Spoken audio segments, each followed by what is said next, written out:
Priscilla Chan and Mark Zuckerberg declared today that they are going to try to prevent and manage all the diseases, and they are pledging $3 billion to do it. Many on Twitter pointed out that $3 billion did not seem quite enough since, for example, the cancer budget for the National Institute for Health was $5 billion, and that was just cancer, and that was just for 1 year. And others are pointing out that $3 billion is what Facebook reportedly offered to buy Snapchat for a few years ago. So joining us to talk more generously about the generosity of Chan and Zuckerberg is Selena Larson from CNN Tech. Welcome, Selena. Hi, thanks so much for having me. So for those who didn't see Zuckerberg's birth announcement, that was also the announcement of the Chan Zuckerberg initiative back in December of last year. Tell us about that.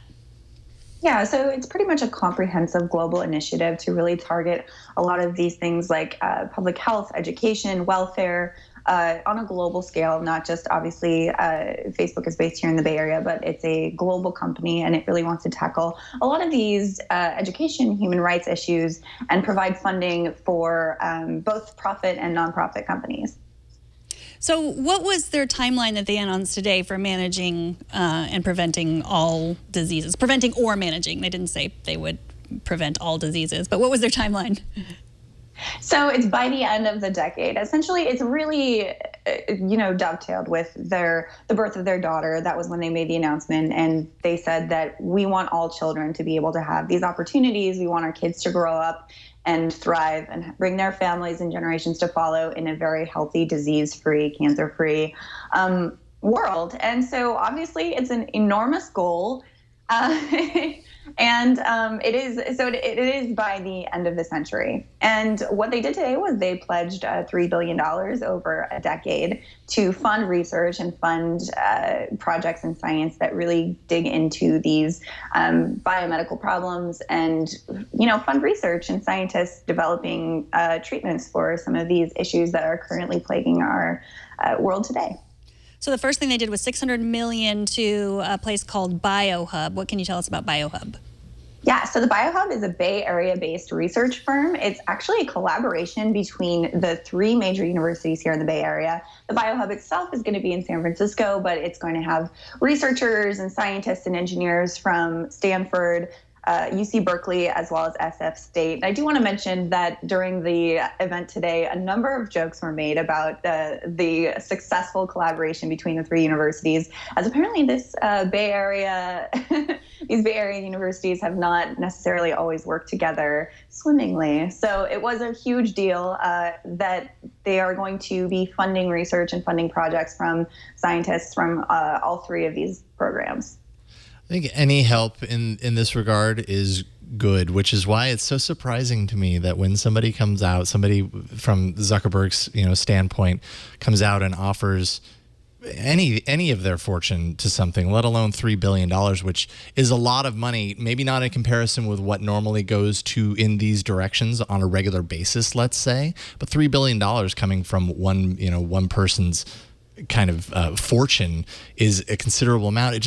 Why do people still criticize it? I mean, something's better than nothing, right? Like $3 billion is pretty good.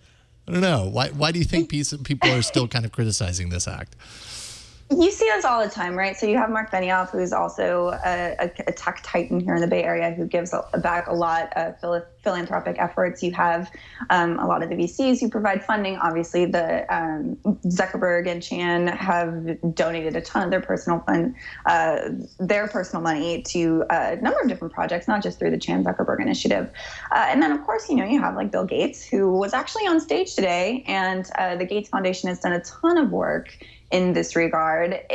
I think, people are always going to be critical of how people spend their money and how people give back. And I think that it is, it's really important to make sure that we are holding these folks accountable and making sure that the money is going to fund these really great projects. But it is a collaboration between a number of educational institutions and research scientists. So it's not just, Mark Zuckerberg saying, I'm going to take on this project myself.